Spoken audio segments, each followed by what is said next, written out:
नमस्कार मित्रांनो, मी डॉक्टर राहुल कळेकर. गेली 10 वर्षापासून ॲग्रिकल्चर कन्सल्टंट म्हणून ॲग्रिकल्चरच्या क्षेत्रामध्ये मी काम करत आहे. आज मी नगर जिल्ह्यातील सांडवा जो आपला गाव आहे, नगर तालुक्यातील सांडवा जे गाव आहे, त्या ठिकाणी एक 10 दिवसापूर्वी या डाळिंबाच्या क्षेत्रावर मी आलेलो होतो. आणि या डाळिंबाच्या क्षेत्रावर ज्यावेळेस मी या ठिकाणी आलो तर त्यावेळीची परिस्थिती आणि आज 10 ते 12 दिवसांनी आम्ही या क्षेत्रावर पुन्हा भेट देण्यासाठी आलो आहे. त्याच्यामध्ये कसा बदल झाला हे आपण आज शेतकऱ्याच्या तोंडून ऐकणार आहोत. खरोखरच आपले जे कन्सल्टिंग आहे ते व्यवस्थित चालू आहे का नाही, शेतकऱ्यांना त्याचा योग्य प्रकारे फायदा होतो का नाही, हे आपण शेतकऱ्याच्या तोंडूनच आज ऐकणार आहोत. तर नमस्कार साहेब, तुमचं नाव सांगा, गाव सांगा. माझं नाव राजू प्रभाकर खांदवे. हं. मुक्काम पोस्ट सांडवे, तालुका नगर, जिल्हा अहमदनगर. बर, तर मी एक 10-12 दिवसापूर्वी तुमच्या या क्षेत्रामध्ये आलो होतो डाळिंबाच्या, बरोबर आहे. हो. आता या ठिकाणी आपण तुमचं पाणी पण चेक केलं, माती पण चेक केली. हं. आणि पाणी आणि माती चेक केल्यानंतर आपण ह्या डाळिंबासाठी एक प्रकारचं शेड्यूल तुम्हाला दिलं होतं, एक हो, 10 दिलं. दिवसाचं शेड्यूल हो. दिलं होतं. त्याच्यामध्ये पाणी किती वेळ द्यायचं, फवारणी कोणती करायची, त्याच्या काड्या कशा काढायच्या, किंवा फवारणी कोणत्या वेळेस करायला पाहिजे, फवारणीसाठी आपण काय वापरल्यानंतर आपल्या रिझल्ट जास्त बेटर येतील, या सगळ्या गोष्टी तुम्हाला मी शेड्यूल दिले होते. हो हो. तर तुमचा आधीचा प्लॉट, ज्यावेळेस मी या प्लॉटमध्ये आलोच नव्हतो किंवा काही शेड्यूलच दिलं नव्हतं, हं. त्या आधीचा प्लॉट आणि आता शेड्यूल दिल्यानंतर ह्या प्लॉटमध्ये तुम्हाला काय बदल जाणवला? बराचसा बदल झाला. म्हणजे तुम्ही येण्या अगोदर ते असं व्यवस्थित वाटत नव्हते झाडं.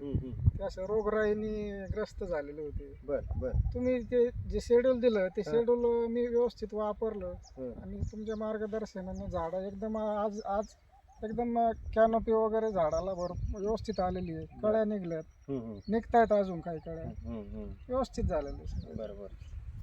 तर मित्रांनो, आपण या ठिकाणी पाहत असन का ह्या ठिकाणी ज्यावेळेस आपण 10-12 दिवसापूर्वी आलो होतो, 10-15 दिवस झाले जवळजवळ, तर त्या ठिकाणी हे संपूर्ण जे झाड होतं ते पूर्ण मायवानी आणि थ्रिप्सनी पूर्ण माखलेलं होतं. आता शेतकऱ्यांचा या ठिकाणी थोडा हलगर्जीपणा झाला, किंवा औषधं कोणती वापरायची याचं पण त्यांना ज्ञान नसावं, किंवा ज्ञान नसल्यामुळे कृषी सेवा केंद्राच्या माध्यमातून त्यांनी औषधं वापरले, परंतु कोणत्या प्रकारचा रिझल्ट त्याच्या ठिकाणी नव्हता. ज्यावेळेस आम्ही आलो होतो तर पूर्ण झाड हे पूर्ण मायवानी आणि थ्रिप्सनी माखलेलं होतं आणि कळी पण बाहेर पडत नव्हती. तर अशा अनेक प्रकारच्या ज्या समस्या होत्या तर त्या शेतकऱ्यांनी सांगितल्या, आणि त्यानंतर आपण याला हे शेड्यूल दिलं होतं.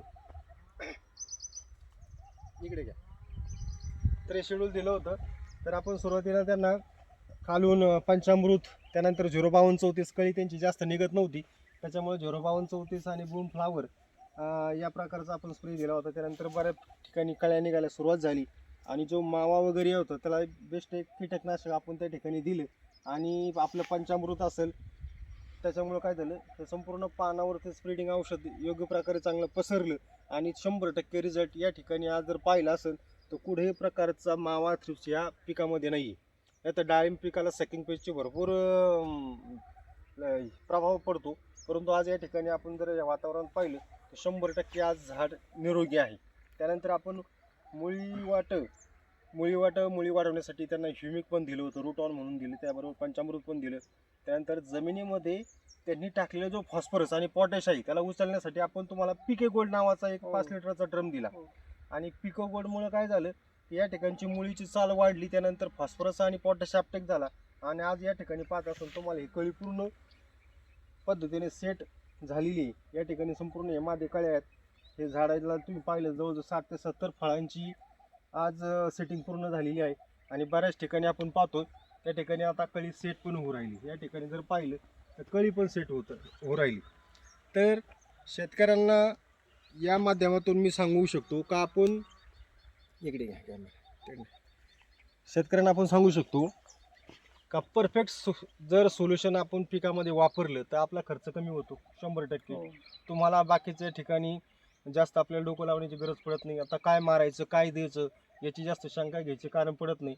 तुम्हाला मी फक्त 10 दिवसाचं 4-4 दिवसाच्या अंतराने जे शेड्यूल दिलं होतं त्याच्यामध्ये कोणत्या प्रकारचा परत दुबार प्रकार आला का, रिपीट करायची गरज पडली का, ज्यावेळेस कीटकनाशक मारायचं त्यावेळेस मी त्यांना एकच कीटकनाशक दिलं, त्या कीटकनाशकाचा तर संपूर्ण मावा गेला का, मावा गेला, थ्रिप्स गेला, झाडं पूर्ण धुवून सगळी आटली त्याच्यावर.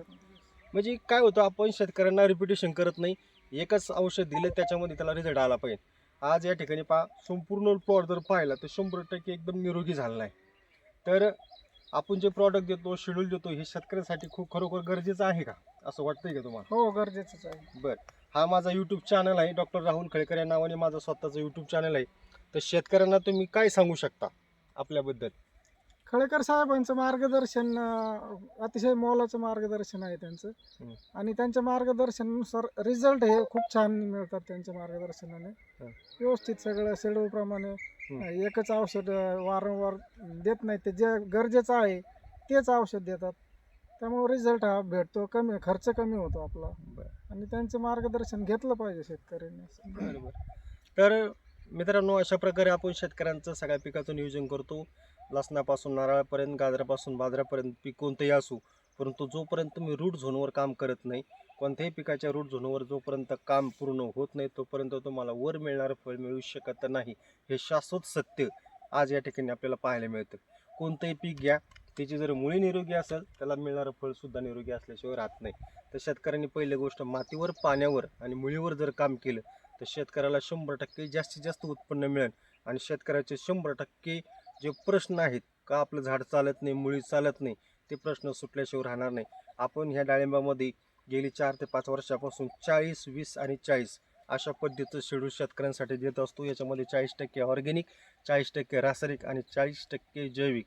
यामुळे झाडाची प्रतिकारशक्ती टिकून राहते, झाड कोणत्याही रोगाला बळी पडत नाही आणि 100% शेतकऱ्याचा खर्च या ठिकाणी कमी होऊन मालाची जी क्वालिटी ती 100% एक्सपोर्ट क्वालिटीची होती. अशा पद्धतीने शेतकऱ्यांनी जर फॉलो केलं तर 100% शेतकऱ्याचा उत्पादन खर्च कमी होईल. आणि त्याचा होणारा जो खर्च आहे तो कमी झाल्यावर शेतकऱ्याला कुठल्या प्रकारची आत्महत्या किंवा कर्जबाजारीपणाला ताण बसत घेण्याची गरज पडणार नाही. तर शेतकऱ्यांना अशा पद्धतीने आपण शेड्यूल चालू ठेवा, या पद्धतीने काम करा. 100% आपली शेती शाश्वत 100% क्वालिटीची निघेल.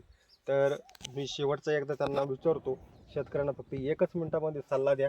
आपण या ठिकाणी व्हिडिओ थांबणार आहोत. हे प्रॉडक्टबद्दल आणि आपल्या कन्सल्टिंगबद्दल. खळेकर साहेबांच्या ऑर्गॅनिक प्रॉडक्टमध्ये रिझल्ट खूप छान आहे. ते सर्व शेतकऱ्यांनी वापरले पाहिजे त्यांच्या मार्गदर्शनानुसार.